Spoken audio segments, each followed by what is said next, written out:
Yo, what up guys, I'm Sammy and welcome back to the Soul Drop, and this is my performance review of the Under Armour Spawn 5. So this shoe is a budget shoe and it's going for $100, and there are a lot of colorways available, so if you guys do want to cop, I try to leave an affiliate link in the description box.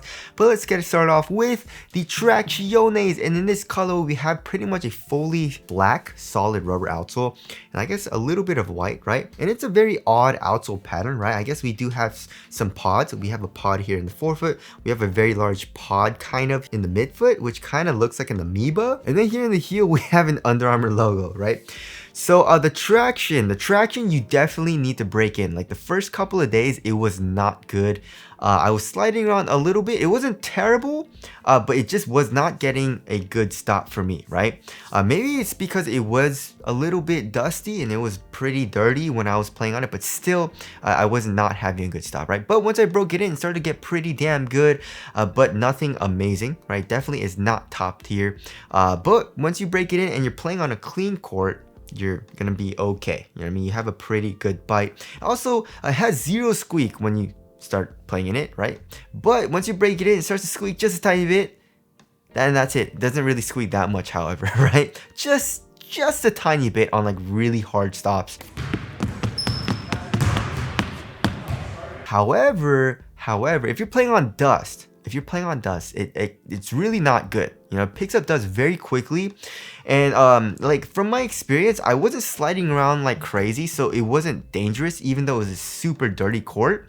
But it never really got a good stop. No matter how much I wiped it, it maybe got like 1 or 2 good stops, and that's it, and then picked up dust very quickly. And it's a very hard wipe. It wasn't just like 1, 2 and you're good to go. You really have to get in there and wipe off all that dirt and debris and dust, and then you have like 1 to 2 good stops again, and that's it. It's not like 1 to 2 or 3 plays. It's 1 to 2 good stops, and that's it. So dust performance was really bad for me personally, and I did not like playing on a dirty court. But the couple of times that it was actually on the cleaner side of things, I didn't mind it all too much, you know? And as far as the durability goes, durability seems like okay. I guess as far as the surface area goes, the surface area doesn't seem very good, just because we do have like some void spots, especially where the high wear area is, right?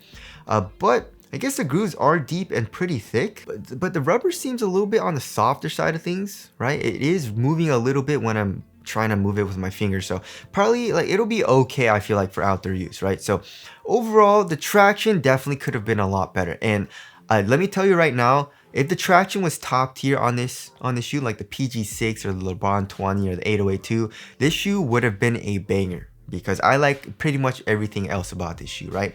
All right, moving on to the heel to toe transition, super duper smooth, and just like every other Curry, like the Currys with the flow outsole, like the Curry 8, 9, 10, it has a crazy U shape. Look at that.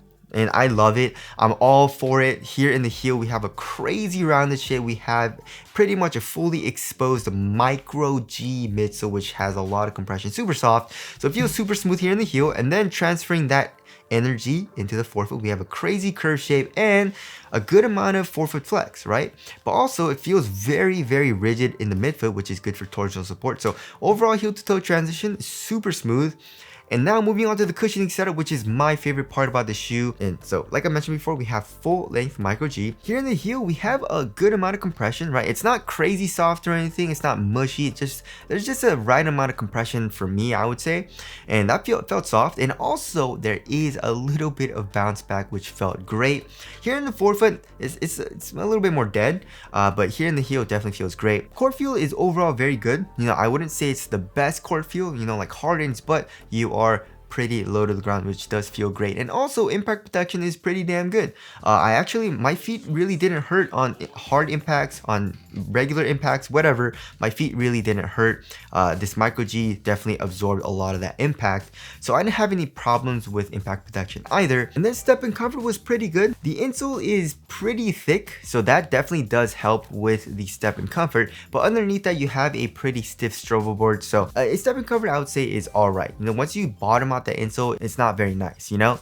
So overall cushioning setup is good. You know, if you want a very good all-around cushioning setup that does everything pretty well, then this is a great cushioning setup. Of course, if you're looking for something crazy, like a lot of compression or crazy impact protection or crazy mushiness, crazy softness, crazy bounce like Zoom Strobel or something like that, then obviously you're not going to get it here. But if you want a nice overall responsive cushioning setup with good court feel and adequate impact protection with okay step-in comfort and nice little compression here in the heel, then this is a great option.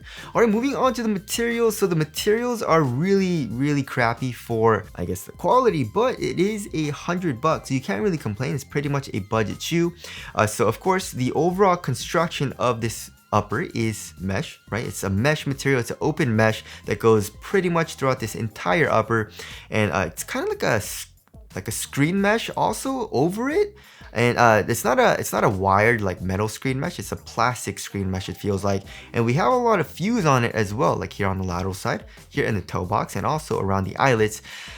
And the fuse looks really cheap, especially in this color with the gold. It looks kind of tacky, right? But it's there for added support and durability. And I guess if you do toe drags here, it does cover that as well. But I do like the overall feeling of the material on foot. You know, it's thin, it conforms to your foot very well, it's soft, it's comfortable, but also feels pretty supportive as well. You know, there's really not a whole lot of stretch to it. The fuse is targeted so that there is not a lot of stretch to this mesh, right? So it feels great here in the forefoot. It stays thin here in the midfoot as well. And then for the tongue, we have like an average amount of padding, nothing crazy. It's also a half booty construction tongue, and it's also made up of a mesh material as well, as you guys can see. Here in the ankle area, we also have very minimal padding, right? On the sides, there's a little bit, but it's pretty damn minimal. So it's not cozy at all. It's a very minimal feeling upper, which I do like. If I were to, you know, nitpick a little bit, I want a little bit more padding, you know, just a tiny bit more in the ankle area, just because I like to have like the back of the shoe a little bit more cozy, and also maybe a little bit more padding on the tongue. But overall, if you like a minimal feel, this feels great. But of course, like I said, if you're looking for a nice quality material, it's not the best, right? All right, moving on to the fit. So I would suggest going up half a size because it does fit a little short. And once you do that, then it will fit well. So here in the toe box, it is quite snug. And then also it is a pretty narrow fit. So if you want a snug fit, probably go up half a size. Just because I feel like if you go true to size, the length will be a little too short for most people, right? So just be careful on that. Most people, I would suggest going up half a size. If you have a wide foot or you want a roomier fit in the toe box, probably go up a full size, right? But for me, I went up half a size and it fits me pretty damn well. And also I do like this extra large pull tab, you know, as you guys can see here. So this shoe is super easy to put on. It kind of acts like a shoehorn, right?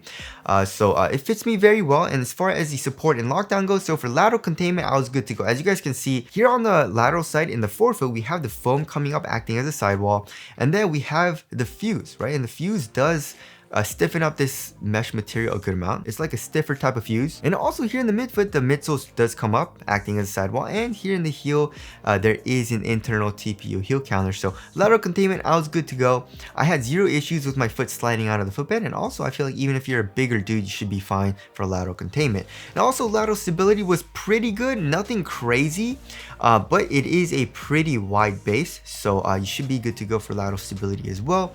And I had zero issues with heel slippage or anything like that. So overall, support and lockdown was very good for me.